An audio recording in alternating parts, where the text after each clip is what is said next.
What will this require? Is Black business prospering? Are we reaching women and minority-owned businesses? How do we achieve earning parity for wealth for our families? Do our children really have access to education? Will our families have choices for our children?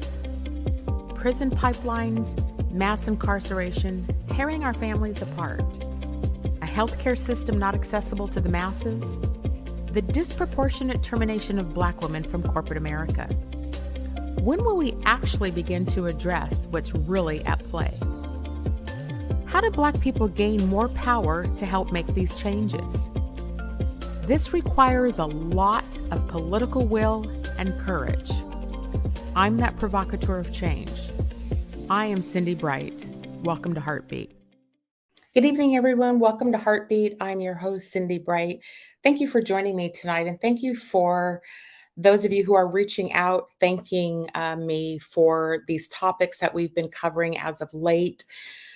Important things we're talking about lately because we are heading into another nasty political season. If you've been paying attention to the show over the last several weeks, we've had a myriad of conversations around equity. We have done a show on the Salary Commission in Redmond, where City Council, there's been some push in the 48th District to compensate people fairly for doing public work. It's a part of the system that has traditionally kept Black people out of positions of power because they weren't paying anything, and only wealthy white folks could afford to work for basically nothing and cheap money. So we've been highlighting that. We've had some of the targeted elected officials. We've done shows. We haven't officially done a show about Representative Melanie Morgan, although she has been a representative that has been investigated. We've done a recent show about Dr. Karen Johnson, who was the former chief equity officer who was also targeted. And we did last week a show that highlighted Judge Tracy Flood out of Bremerton and the takedown that is being attempted with her to get her recalled. Tonight, if you've been paying attention to the news in the past week, we have an elected official from Lynnwood City Council. His name is Josh Binda. He has been targeted. There's been a report that's come out from the NAACP that has affirmed the targeting of taking him down.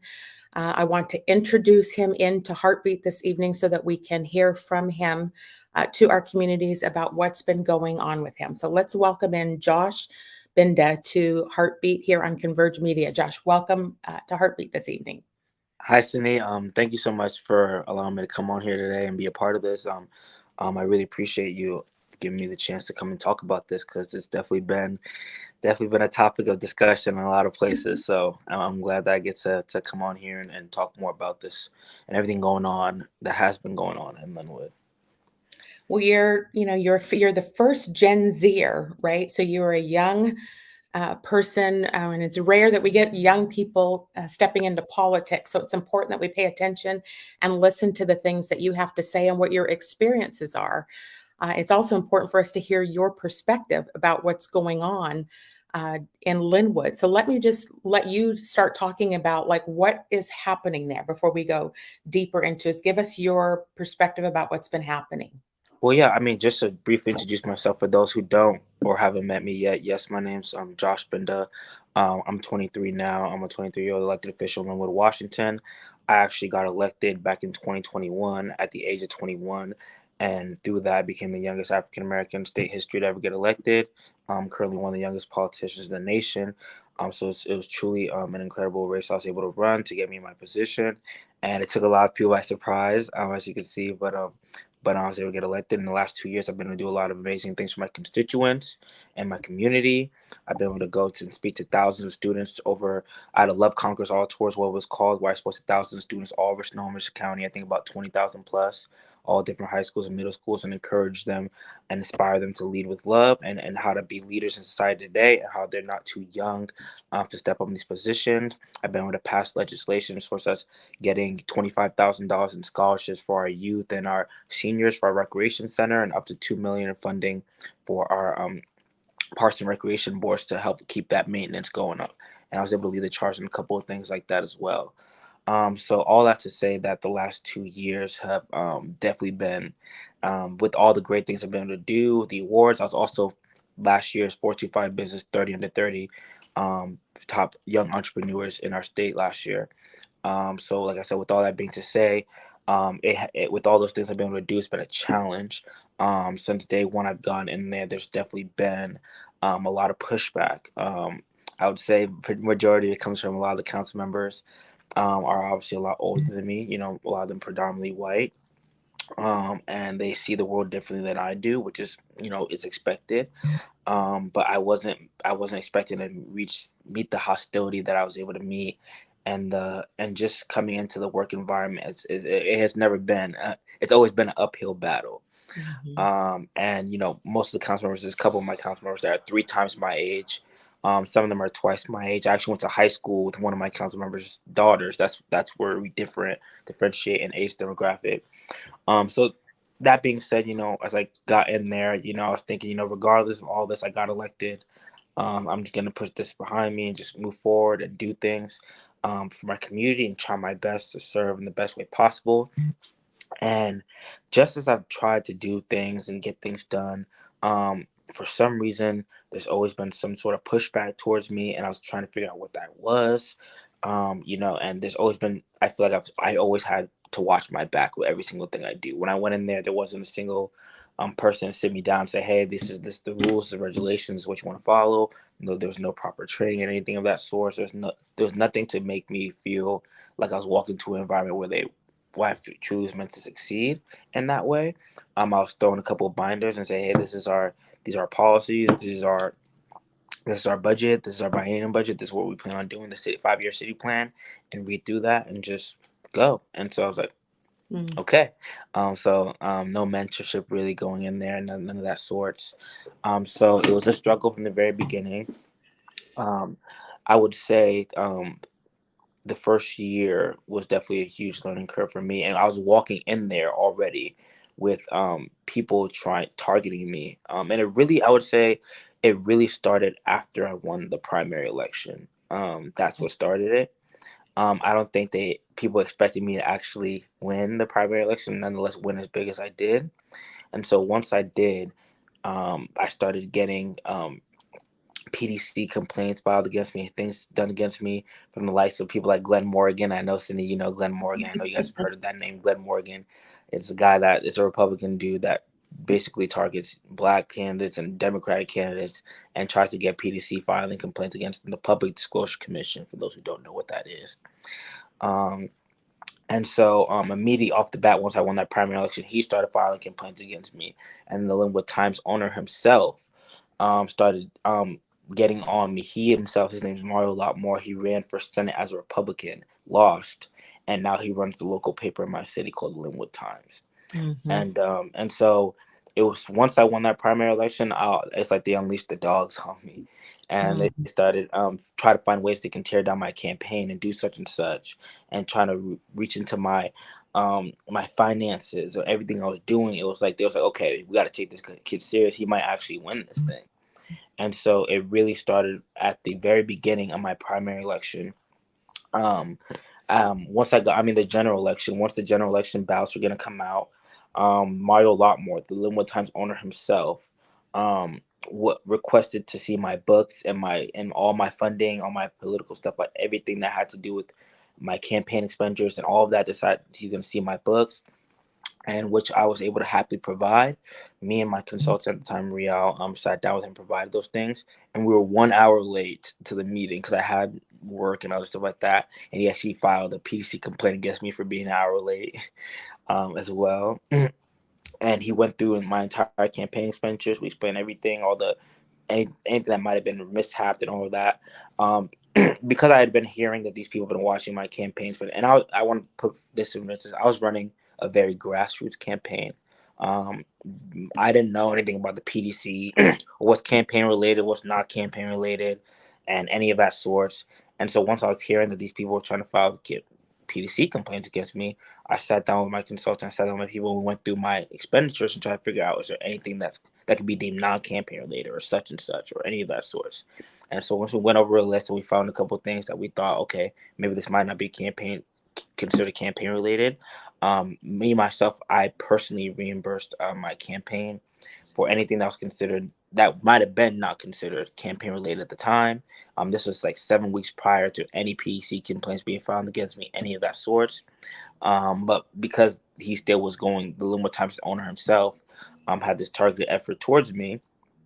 He decided that he was going to go over my campaign expenditure books, and he found a couple things, whatever he wanted to find. The day of the ballot drops, he releases an article saying Josh Binda under investigation for up to $10,000 in campaign expenditures, which he just it's like he just threw a number out there, because it ended up being completely way less than that was under or whatever. There was no investigation, it was already done, but because he had himself filed the PDC complaint against me and then wrote about it in his own paper. And so you could see the biases, and you could see that this is a targeted effort by his base to try and sway the voters basically as they were voting to not vote for me because of this investigation that he was conducting to the PDC. Well, Josh, I want to say a couple things to you. First off, when I listen to you talk, and I'm one of the old people. I joked with you about that earlier, but, and I had explained to you that I had also run for office, as several of the co-hosts on this show have as well. First off, let me just say, as a young man, and me as a Black woman and a Black mom, I'm hurt that you have to experience at 24 years old what it's like to walk into white supremacy and what it is in these systems of oppression that these folks have built and are hell-bent on holding on to power. And so I can empathize, because us older people have experienced it and continue to do so. So I want to validate that your concerns and your experiences are real. And we as a community need to pay attention to our young Black people who are stepping in and trying to help change this trajectory for the lives of all people. So I have to say that to you because you are young. Let me also emphasize that none of, I didn't win. My co-host didn't, and we all say now we feel like we've dodged a bullet. I also ran against a Democrat when I ran for office, so I can only imagine that you didn't have a lot of bases of support and that you were trying to navigate your way through an infrastructure, an engine of white supremacy. And so I'm acknowledging that because I know that that's what you're dealing with. We all know that's what you're dealing with.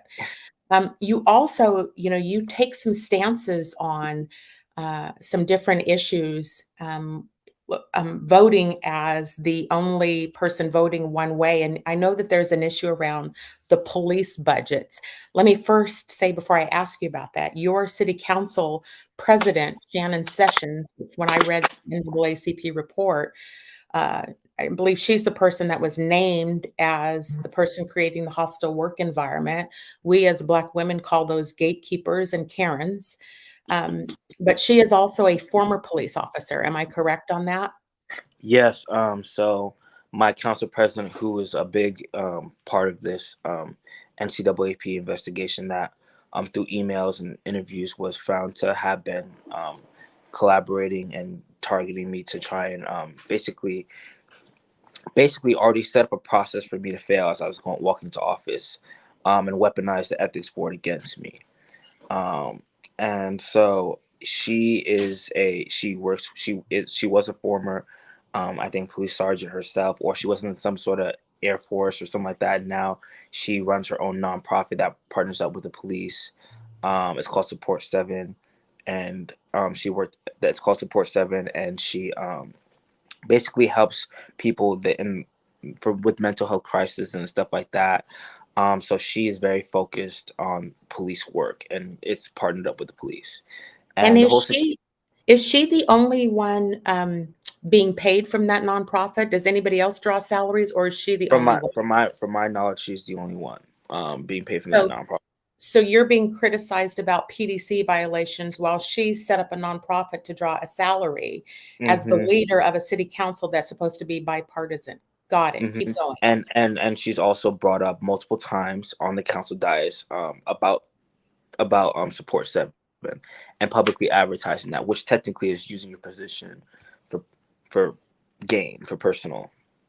But no one said anything about that. But and in general, there's just been a lot of hypocrisy with everything going on. We have a sitting council member who was proven to be investigated, and it came back sustained that they were sexually and racially discriminating towards one of our black staff members that no longer works with the city, and our council basically did nothing about it. I was the only one that stood up and advocated for her and basically said this is wrong. We need to have some sort of course of action. And with that investigation came back, our council basically did nothing. But they were very quick to try and take me to the ethics board because I filmed an Instagram video announcing to the students that I was going to on the school tour that I was coming to speak at. That I'm excited to go speak there. I was super excited. And I've been public speaking for the last 3 years. It's already something I've been doing and getting paid to do. And so because I went in the council chambers and basically talked about how I was going to be excited to come speak to these kids and inspire them, and they were quick to take me to the ethics board for that, and try to get that as me using my position for personal gain and profit when it was all for the benefit of the students and inspiring them. And you can ask the school districts, you can ask the students. It was an amazing time. It was an amazing message. The students walked away feeling more inspired than ever. They see me as a role model. They see me as a future leader in our, not just our state, but in our country. And it was a very positive thing. So the fact that they could try and twist that into something negative means with the same ethics board that Shannon Sessions early in 2021 compared in her emails had said that they were going to set this up due to me winning my race. And I could read off that email to you if you like. But basically, yeah. We all know this game, Josh, right? Like this, Yeah. what you're describing is not new to any of us as Black people. We all go through it. We all live through it. We're watching it now, on a national scene play out. And so let me just project something here. So, we're watching, I told you earlier, I laughed at your comment about old people, being in political office. But your point on that is very well taken, because even today in the news, the Kentucky senator demonstrated, that being 80 years old in office might not be the wisest thing. And we're watching from the presidential campaign, the attack that is happening on Vice President Kamala Harris. Now, these folks all know that if President Biden doesn't outlive this presidency, that a Black woman will be running this country. And so it feels, and especially the patterns, when I introduced the show and I talked about how many things here in the Democratic part of the world, how many people are under attack here, and how these folks who want to set standards for Black people, but they themselves do not meet the thresholds of the standards themselves, but they go out and perpetuate lies and narratives about people in order so that they can hold on to power, greed, money, all the things that they're empowered by. There's a whole nother issue about the bonds, Well, the I also bond. want to, before we, yeah, Go ahead. I want to elaborate on that. And I think one of the biggest things is, I guess, I think why the council felt the need to target me the way it is, because for one, I stand very opposite from a lot of our council members in terms of policy, and in terms of what we vote for, in terms of what we view in our community. And I would say, even though city council is non-partisan, it's very much partisan in the fact that we have a predominantly conservative council right now in the city of Lynnwood. It's very obvious based on how they vote, based on how they see certain views and certain issues. And so in terms of this, one of the biggest things that's happened was this new jail that our city is working on building. They took it was supposed to be a $40+ million bond, which is Are you basically are you referring to their new revenue stream that they're building up? basically it's I view it as incarceration for profit. And so it was supposed to be around, usually I think originally around 40 million plus a little bit, maybe 40 million bond, which is basically anyone knows, it's basically a loan. They took that through Snohomish County to build this jail. And so basically they're building this jail with this bond that they took. And how they're going to make that money back is basically through partnerships with other cities, to help, to help build that relationship. So if other cities do arrest or any of that sort, they come to this city jail, and the jail itself is going to pay for itself. And So so they're incentivized. They're incentivized to go out and arrest more Black people in order to bring more cash in to be able to fund this. Is this correct? it basically is what it is. It's incarceration for profit. The only way they're gonna pay this back if they make a certain amount of arrests, give people a certain amount of traffic tickets, do certain things, because that's the only way they're gonna be able to pay this back, this bond back that we took. And I think now it's up to 60 plus million. Is what it is through other, because people added on. When you originally think a project's gonna cost a certain amount, and then it goes over budget. A lot of things started adding on. That's brought it even more over budget. That makes the bond even bigger than what it's supposed to be. So it's now $60 million. And obviously, I'm one of the few council members. Before I was even on the council, I stood against this jail. I didn't think we needed to be a city that's in the incarceration for profit business. I didn't think we needed the bigger jail in our city. And obviously, as a council member, I've been a very advocate on that. I voted against the jail and basically in almost every single scenario. And because basically now, see, Lynnwood itself has become more of a progressive democratic city. Mhm. And because of that, these people, up until once I got in there, these people have been able to get away with doing a lot of this stuff because they were all masked conservatives, or all were able to work together to keep things under wraps and keep these under loops. But then when people elected me, they knew I was a Democrat going there. They knew I was progressive. So when Mhm. I'm in there, I'm on council and I'm voting for these things. I'm voting against such and such. And I'm voting for human rights. I'm voting for whatever I believe is right. And people know that I'm a progressive Democrat, and they see them voting the opposite. It kind of exposes them for who they really are, because they play the whole non-partisan game, but they really are partisan conservatives. And now I've become a way to expose them for what they really are through my voting policies, through everything I've stood for. I was the only one that I actually voted for the resolution on banning banning assault rifles in our community. The resolution didn't get passed because most of our predominantly our council members don't see the problem with having assault rifles, which is one of the leading causes for people under the age of 18 and above and below. I think that's one of the things. And just other progressive values that I've stood for. Our opioid treatment center that's supposed to help people that are recovering from drug addiction. You had people on our council that was not in support of basically, they try to say it was the location, but they would want anywhere else. But it just goes to show there's always no one wants that in their backyard. There's never a good place for those locations. So you had people trying to come in and fight against that, and you had council members stand with those people. And so you have people in our community that are suffering with drug addiction that need this in their community, and you had the council members that were advocating with people that were against that. And so Mhm. it just, I think I've become a beacon of exposure, of truly how much the council doesn't represent the people. And And so, Josh, one of our co-hosts who's messaging in the chat is asking about. Um, Let me just read it to you. Do you understand how some of your constituents may take issue with your decision to post a shirtless Instagram video to mentor to minors? Do you understand, I guess, some of the perspective of what some others are saying about the um impact of that could be?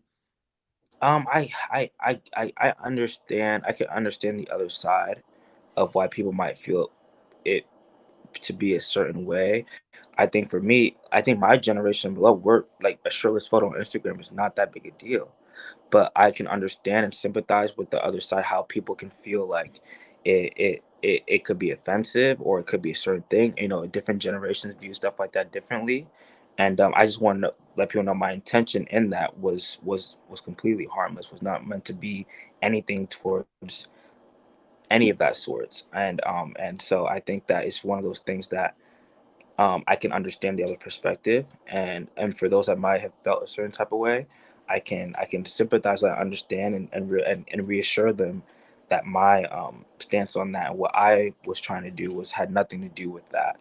And at least for me, and that's what I could advocate on that and say about that. It was not meant to be there was nothing sexual about it at all. To me, that's just an Instagram photo. I posted shirtless photos and done things before I even got elected. It's on my Instagram. It's not like it's off brand of me. But I could see how, in context, how some people can view it differently, generations can view it differently, and I can understand that and reassure them that wasn't my intention at all. Yeah, thank you for answering that. It is definitely a generational thing that's different about us older people, I think. We just have a couple more minutes. I want to make sure you can get to and talk about any of these other issues you want the community to know. And I also want to know, what can the community do to help in this regard? Um, I think what I want the community to know is through obviously the I want to make it loud and clear that I had no idea about a lot of this stuff that the NAACP did an investigation on. I found out, I would say, basically a week before we did the press conference, a lot of the premeditated stuff that was found. And so it was unfortunate, and honestly it was pretty hurtful for me to see some of it. But I would want the community to know that I've obviously am not perfect. I've made mistakes in certain things, and I've tried to learn and rectify and continue to grow as a council member, as any council member would do. And there are council members to this day that have made the mistakes that even I've made, and so, or things that have happened. And so I think going forward, it's just all about continue to do my best for the community and representing them, and continue to find the best ways to continue to just reach my constituents and be a voice for them. And I think so far I've been able to do a good job of that, and continue doing going forward. I plan on doing more things to do a good job of that as well. And so I know this has been an interesting time period with everything going on, but I want my community to know that I still plan on standing strong and representing my community, and going forward, just continue to What, do my best as a council what's member. going on? Because there's a recall effort to take the seat from you. What does the community do to support your ability to retain your seat?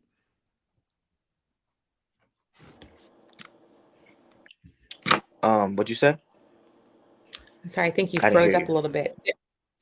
There is with the recall effort, what is it that the community needs to do to help sustain your ability to stay in the seat? So with the recall efforts, right now, there are people gathering signatures outside and stuff like that, and they're meeting up and trying to get as many signatures as they can. I think they have to get a little over 3,000 plus and they have about 6 months to do so for registered voters. So I think what they can do is, I am currently fundraising for my Retain Josh. It's called retainjosh.com, and it's all about help fight back this whole thing that's going on. So they can come on there, they can go down there to my website and see the whole cause, see what we found, and if they can donate a certain amount that we're looking for to help fight back this cause. I would say I'm asking for, if they minimum, if they could get anywhere from 50 to 100 or whatever they feel comfortable with to help And how do donate. they do that, Josh? They would have to go to retainjosh.com. I think I could send you the link as well, so you could see, and they could see everything that's we found, everything that's going on. It kind of describes the whole cause of things, and it kind of lays everything out of what's been going on. And so, if they can go on that website or go on our page and donate to our cause to help us help me keep retaining, just in case I have to run a recall election here, which will be a special election coming up next year if that's the cause. I would It would be a great help to help me get to that point where I'd be able to spread my name out there and continue to fight the cause for my community. And so All right. that's one way definitely can help in spreading that out there as well. Well, Josh, look, we appreciate that you came on today and gave us your lens. First off, describing to us what's happening with you. Second off, just talking to our community about the impact on what this is having on you, your campaign. And so we certainly appreciate that we have been able to give you this voice and platform to speak. And so thank you very much. Please feel free to reach out to us. We'll continue to pay attention to your campaign and see what happens with this. I'm going to go to commercial break, and then I'll be back for the second half, where we're going to talk more with my regular commentators about this issue. Thank you, Josh, for coming on. Of course, thank you so much, Cindy. I appreciate it. You're welcome. That up in sacks, I favor black businesses. Assuming I'm rooting for everybody that's black. Yeah. Yeah. Big Tobacco thinks they know everything. They think they know you, your community, the places you go, the way that you spend your time. They think they got you all figured out, down to a formula, a calculation based off of numbers of what they think they know. Show them they're wrong. Learn more at theythinktheyknowyou.org. COVID-19 hurt my income, my health, and my family. We were about to lose our home when we heard we might be eligible for homeowner assistance funds from the government. We called 1-877-894-HOME, and a housing counselor stepped in. They talked to our lender and saved our home. Because falling on hard times does not have to mean losing your home. Federal funding details at washingtonhaf.org. The new COVID-19 updated booster provides the best protection available right now. So don't wait. Stay safe this summer and get your updated booster today. To find a free vaccine provider near you, go to kingcounty.gov/vaccine. Hey, I'm Besa Gordon. You may have heard my voice on Hits 106.1 or seen me on Converge Media, but now I'm coming to TV. I'm hosting the newest show on Fox 13 called Back to Besa. Check us out every weekend for the hottest topics, interviews, the latest trends, and uplifting stories. We're going to have so much fun, and teens, we got you too. Back to Basics Saturday nights, 10:30 on Fox 13, and Sundays at 10 a.m. on Fox 13 Plus. What will it take to get 24 powerfully passionate individuals to settle their differences as they hold the future of our nation in their hands? Direct from Broadway, this is 1776. August 2nd through 6th. Tickets available at fifthavenue.org.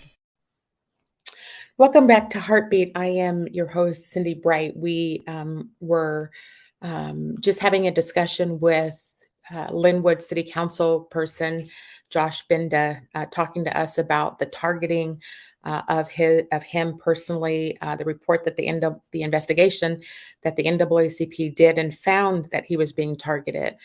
No different than many of these other issues we see going on across Washington State and across the country. And we feel it's important. I feel it's important here at HeartBeat to highlight these issues and show the community and the public what is happening. Now, clearly, in listening to him and then some of the comments that I'm reading, I'm going to introduce in my co-host because we want to talk about it a little bit more about some of the things that he was saying and talk about how, mentorship and some of the things we think we should be discussing. So let me first welcome in regular commentator Erin Jones.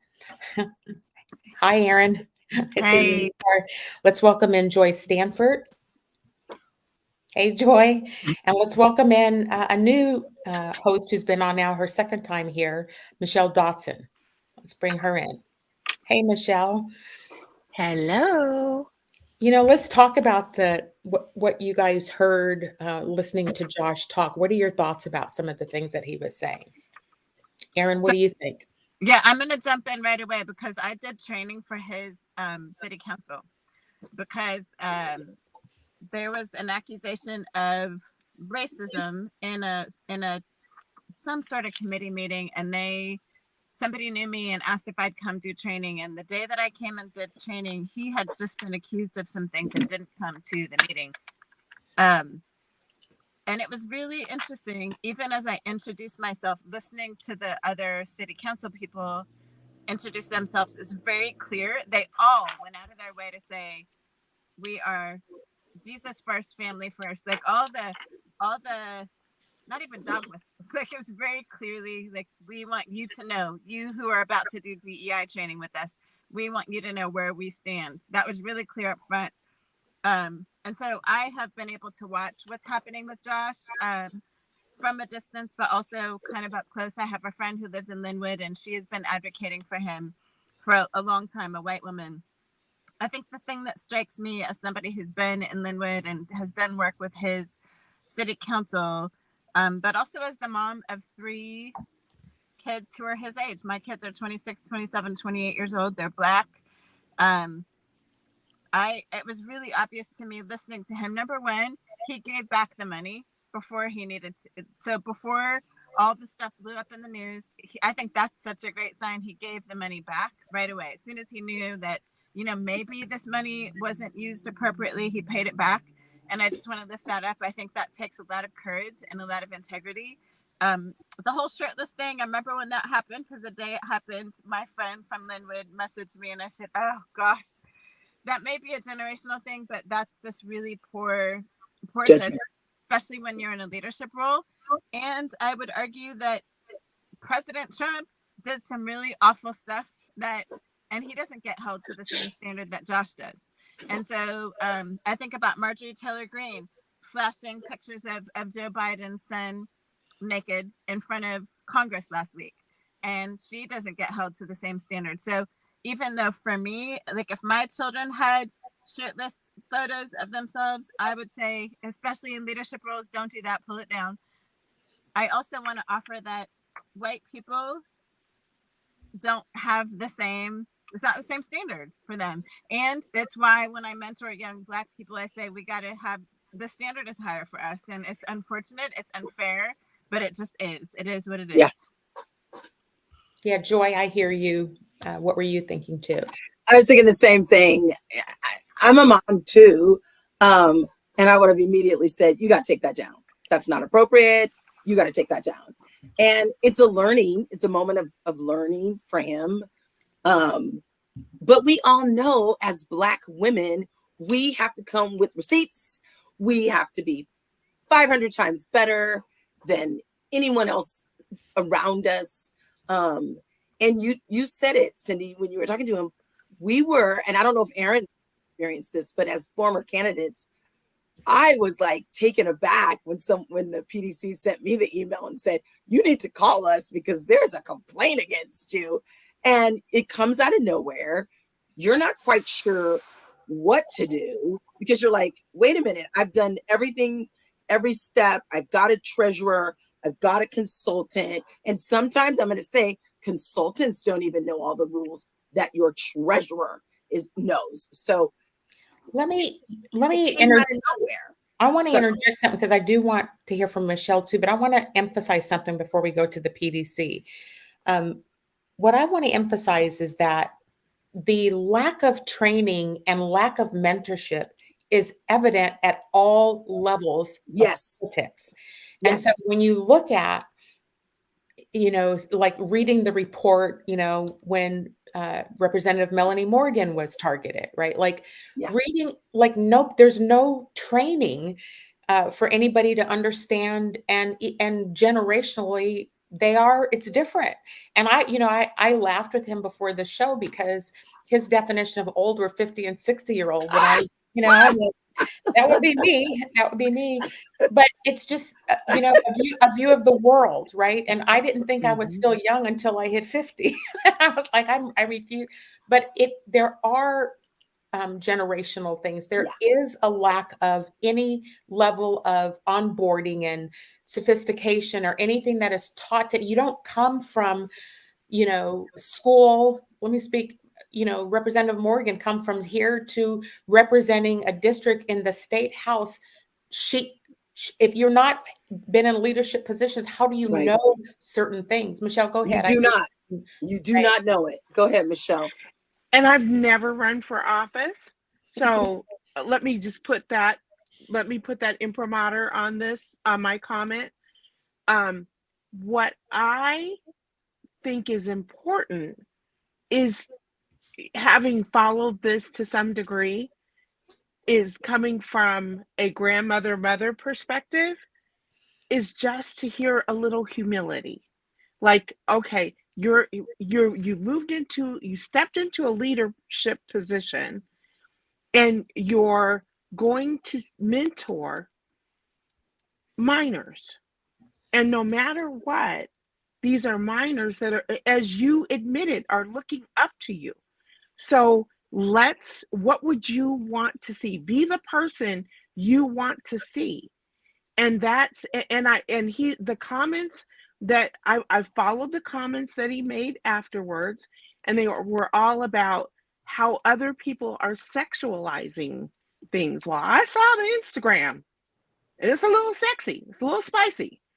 And so what I would say is you have to be able to look at things through other people's eyes. You can say other people may have seen it that way, but you have to also be the person as a servant, as a public servant that says, okay, this is how people saw it.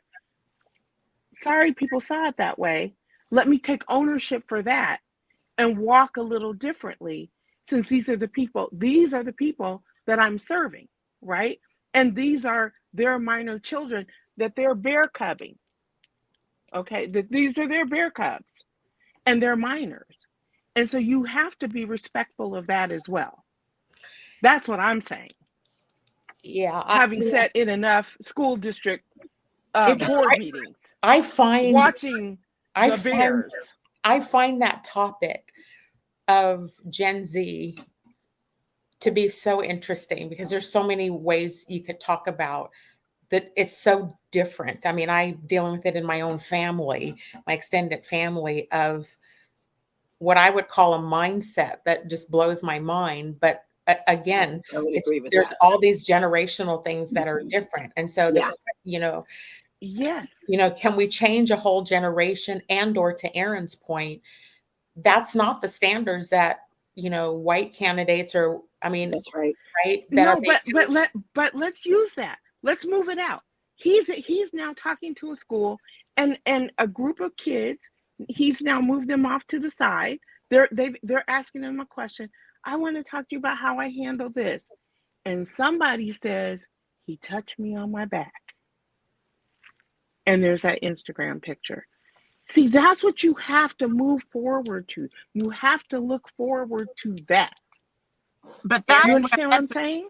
That's absolutely where mentoring comes in, though. And Yeah. if he has nobody mentoring him to walk him through that, then, I mean, this is the kind of stuff. So my husband, literally before I left the house today, the reason I'm in my car is because I got a checkup and I had to get out. I'm like, I got to get out. I got to be on TV. Got to be near Starbucks so I can get Wi-Fi.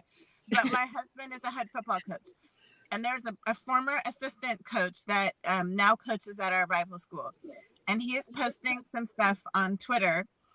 And then my son, who also coaches with my husband, learned that this guy has been texting kids.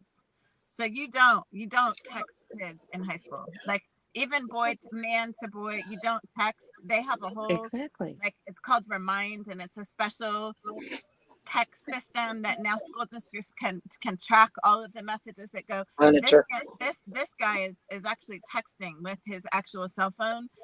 And my husband said, man, he needs to know better. But this guy is not a school person. He's a coach, but he's not a school person. He doesn't really understand exactly the dynamics and why it's so important that we have Remind and not text messaging. And so I said to my husband, this is a young man, he's 29 years old. Somebody needs to sit him down and help him understand, because he's going to get himself in trouble. Because all it takes, to your point, Michelle, is one young man saying, wait, he touched me on the back, or he took me home, and right, that's all it takes. But if no one has sat this guy down, the things that for us are so common sense are not actually common sense to everybody. Yeah. And to add insult to injury with what you said, Erin, with how they all introduced themselves to you before to make their point to you. He's walked into white supremacist culture. That's right. That is how they are. That's right.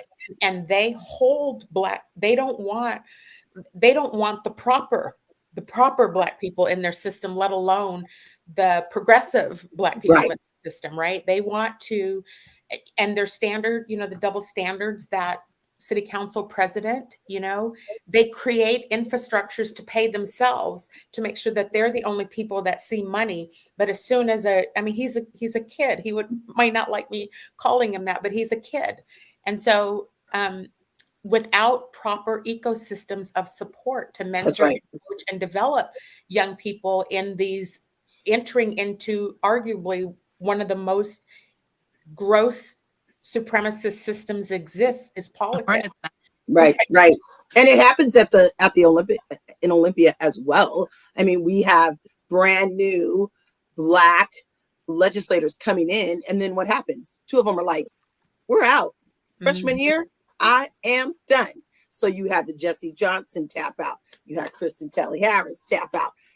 Mona Dawes tap out. And I'm like, whoa, what is happening? We were supposed to be encouraging folks to run for office. And I love how you've connected all this, Cindi, with all the, starting with Dr. Johnson, Tracy Flood, now Josh Binda. You've connected the pay equity issues. Equity issues. It's all connected. Yeah. It's all in the same intersectionality of what is happening to Black folks, particularly Black women. But now we see, someone, young up and coming person like Josh Binda being subjected to that same kind of culture. And in the pay equity issue, almost identical to the Lynnwood City Council, because in Redmond, that mayor, white woman mayor, is advocating to raise her salary from significantly so she can get paid, but nobody else can.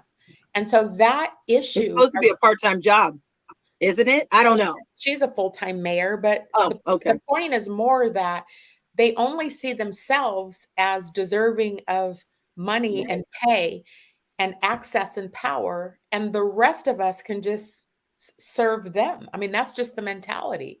And so, Michelle, did you have more you wanted to? I tend to seem like I know your facial expressions now. So I want to see what else is on your heart. A lot. I think back to it because it doesn't just hold true for politics.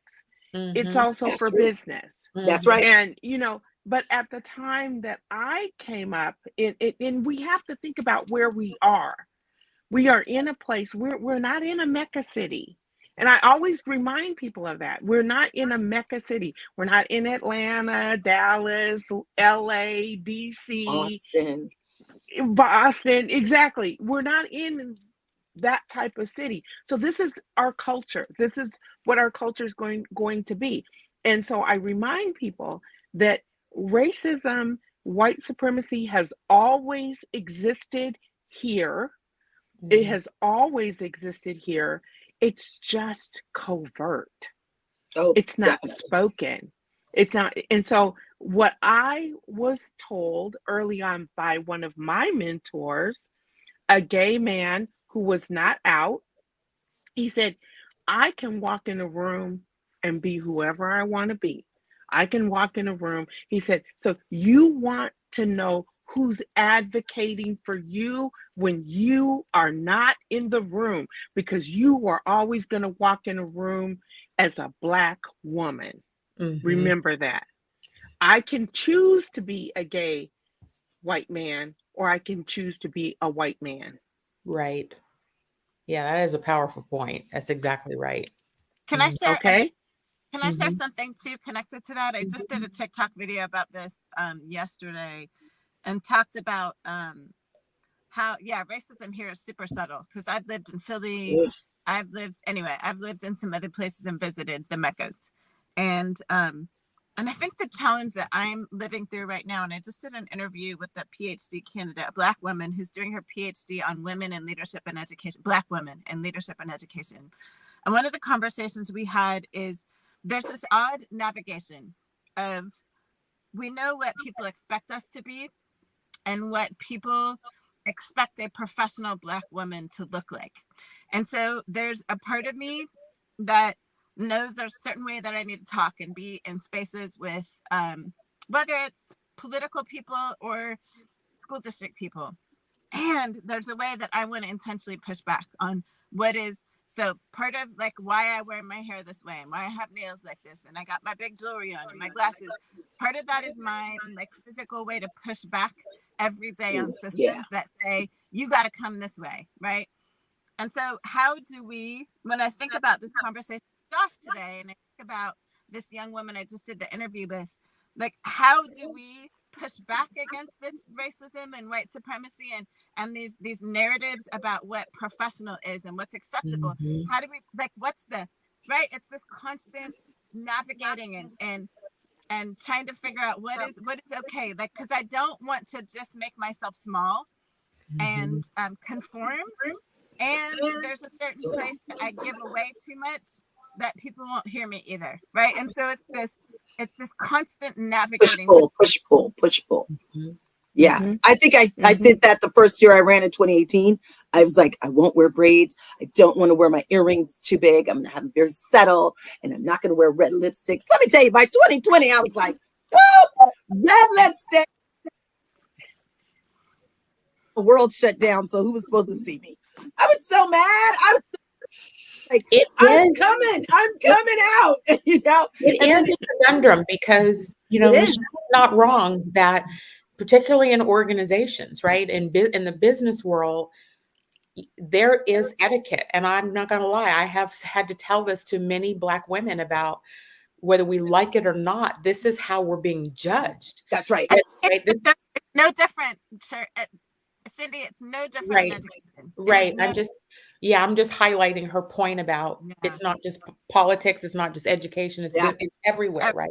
How do we nonprofits, education, politics, corporate America, it's throughout. And it's a shame. I think it's a shame because people come as their authentic self. And it's not about, to me, how you look when you walk in, but that's what people see when they look at us when we walk in a room. It's what they know. It's the information they have. It's the value that they bring to whatever organization that they're standing in front of. And when I read, I don't know if y'all read the investigative report from the NAACP, like they clearly said they did their due diligence because the investigative reports that are done on us, right? They've done their due diligence. He's targeted. And whether he you know, whether he needs mentoring or not, every one of us, including me as an old woman, needs mentoring. My mentor is actually producing the show tonight, helping me through something, right? Like we all need people to help us to become effective. So he's not any different than that. So does that warrant him to be targeted in this way, particularly when there was a whole issue. A woman forwarded a Freedom of Information request about the city council because she was pointing out that some rules changed right after Josh got elected and before he took office. So they started to change the rules of the game. Does that sound familiar to any of you? Yeah, we're pushing the goalposts. That's what they always do. Pushing the goalposts. They goalposts. always do. Yes. Change. Yeah. No. It's not even moving the goalposts. It's you thought you were you bought the uniform to play soccer and you showed up and now we're playing baseball or cricket. You've never played cricket before. Now we're playing cricket. That's what happens. And we don't know. Yeah. We don't know. Oh, you were born in the pumpkin patch. So no way would you know that we used to play baseball here, but we signed you up to play cricket. Yeah, we always been playing cricket. No, you weren't.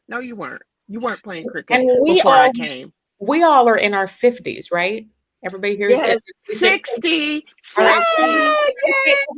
We're here over 50. We all have the gift of experience behind us, right? We all have the gift of the bruises that we've incurred to learn some of the things.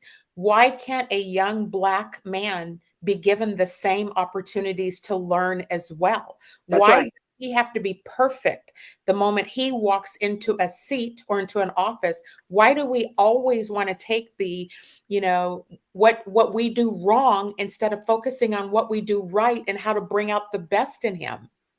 You know done why? Some great things. I think because they're coming for us. They coming for us. Yeah. Okay. They coming for us. I don't know if you guys got the memo or not, but they coming for us. They coming for us. Okay, and it seems let me to code be, switch on you. Yeah, it seems to be they coming for us throughout the entire United States. It's like whatever level, whatever state, whatever. It's just it's everywhere. Don't care what the map looks like. How many districts we have. How many people voting in the district. They coming for us. It's called the Judicial Crisis Network. It's called the Heritage Foundation. You call it whatever you want. They coming for us. Yeah. Well, I personally, Erin, were you about to say this? And I'm not trying to put words in your mouth, but we just need to help them, right? Like that's what our wisdom and our age allows us to do, is to take him under our wings too and help make sure he's successful. And so you know, he has my commitment to help however I can, to, you know, be a mentor or a way to, you know, take phone calls and just try to help. We have to approach our young Black people, our young Black, you know, children. We have to help them, because That's right. the grotesqueness of what we in our later years in life we have bumps and bruises. Erin, Joy, and I all dealt with the running for office and the nastiness beyond. I don't know whose story was nastier. I think Erin's is probably. I think Erin is the winner. Erin's the winner there. I'm second, and then you're last, Joy, when it comes to nastiness. I don't know why I got to be last, but I'm okay. Cindi, what conversation did we have? Earlier? I said, she can't, because she came for him too hard. No, I'm not naming any names, but she came for him too hard. And I don't care. He's one of us. Whatever the story is, he's one of us. You can't come for one of us. You can't. That's right.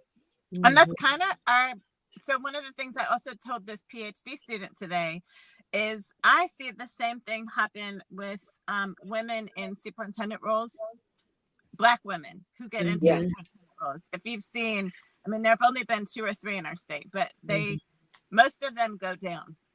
They don't last. They don't last, or they change significantly into people that you don't recognize.